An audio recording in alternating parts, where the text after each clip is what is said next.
Hello, everyone, and welcome once again to the Daily Message by Unity Clear Lake Center.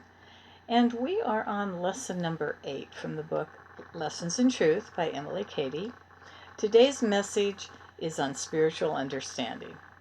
There's a poem in Proverbs that reads, "Happy is the man that finds wisdom, and the man that gets understanding, and the profit thereof is greater than fine gold. She is more precious than rubies, and none of the things you can desire are to be compared to her. Length of days is in her right hand, and in her left hand are riches and honor. Her ways are ways of pleasantness, and all her paths are peace.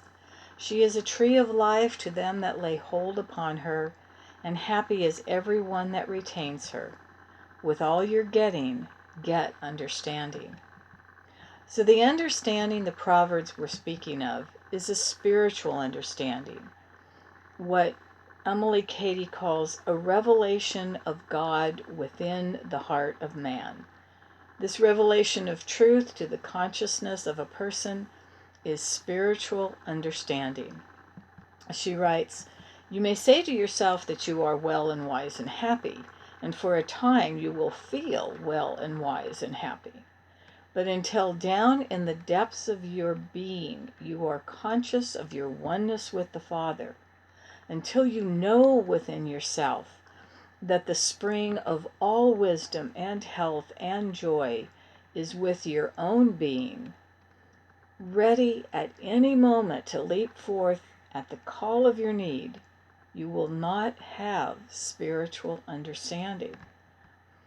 All the teachings of Jesus were for the purpose of leading mankind into this consciousness of their oneness with God.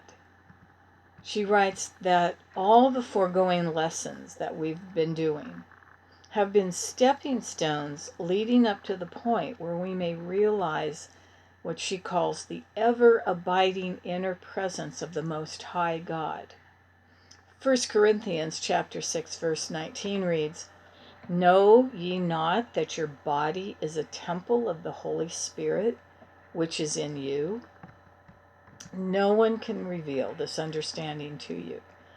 Someone may tell you how they obtain this understanding, but this new birth, this new understanding, actually takes place in the silence inside each person individually.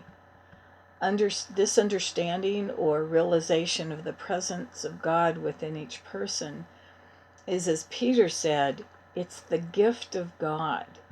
It comes to anyone who truly desires it and spends that time in silent communication with God.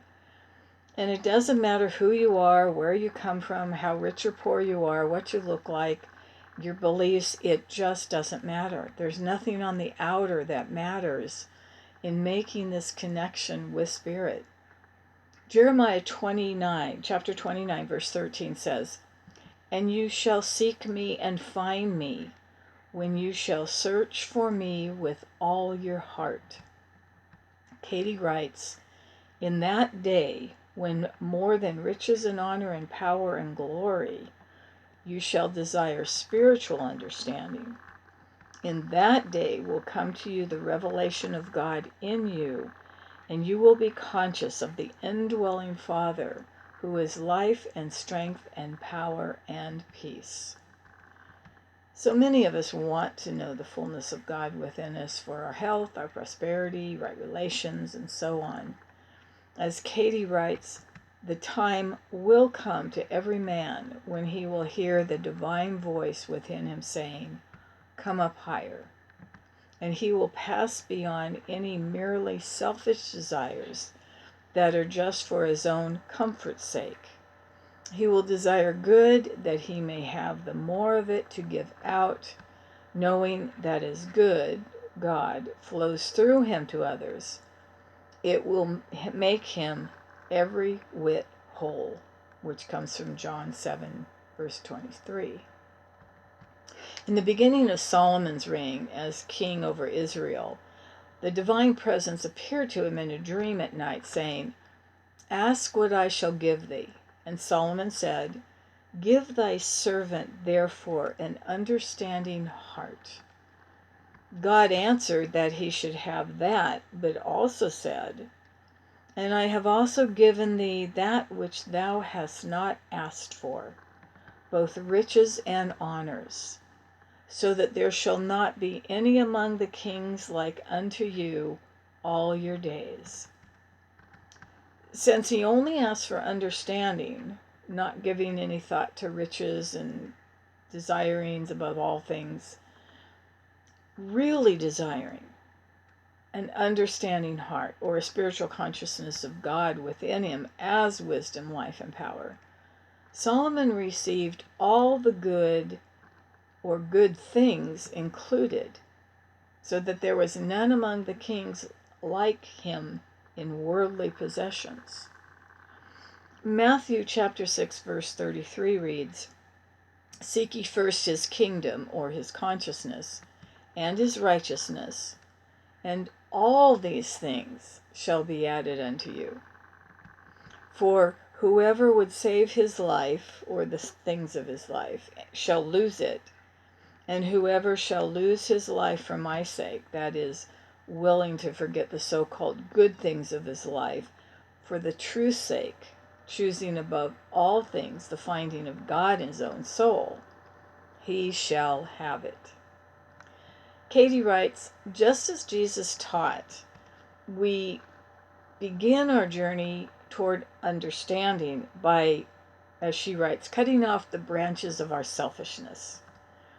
We try to love instead of hate. Instead of avenging ourselves, we begin to forgive. We begin to deny envy, jealousy, anger, sickness, and to affirm love, peace, and health.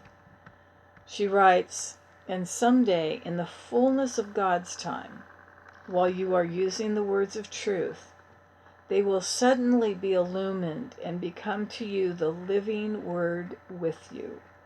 As she says, "The true light, even the light that lights every man coming into the world. You will no longer dwell in darkness, for the light will be within your own heart, and the word will be made flesh to you. You will be conscious of a new and more divine life in your body, and a new and more divine love for all people, a new and more divine approach of power to accomplish." So this is spiritual understanding. This is a flash of the Most High in your consciousness, she writes. 2 Corinthians chapter 5 verse 17 says, "The old things are passed away. Behold, they are all become new." So Katie writes, every person in his heart desires, though he may not yet quite know it, this new birth into a higher life, into a higher spiritual consciousness. Everyone wants more good, more joy, more abundance, greater health. And though, as she writes, to the unawakened mind it may seem that this is what he wants, it is nonetheless more of God, the good, that he craves. For all good is God. Isaiah chapter 58 verses 6 to 11 states, "And Jehovah shall guide thee continually, and satisfy thy soul in dry places, and make strong thy bones, and thou shalt be like a watered garden, like a spring of water whose waters shall not fail." She writes, "Seek your own Lord.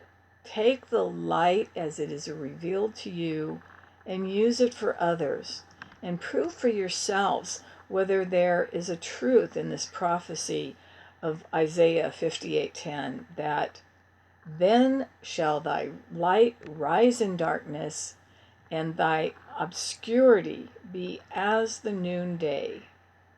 And 58:8 reads, "Then shall thy light break forth as the morning, and thy healing shall spring forth speedily."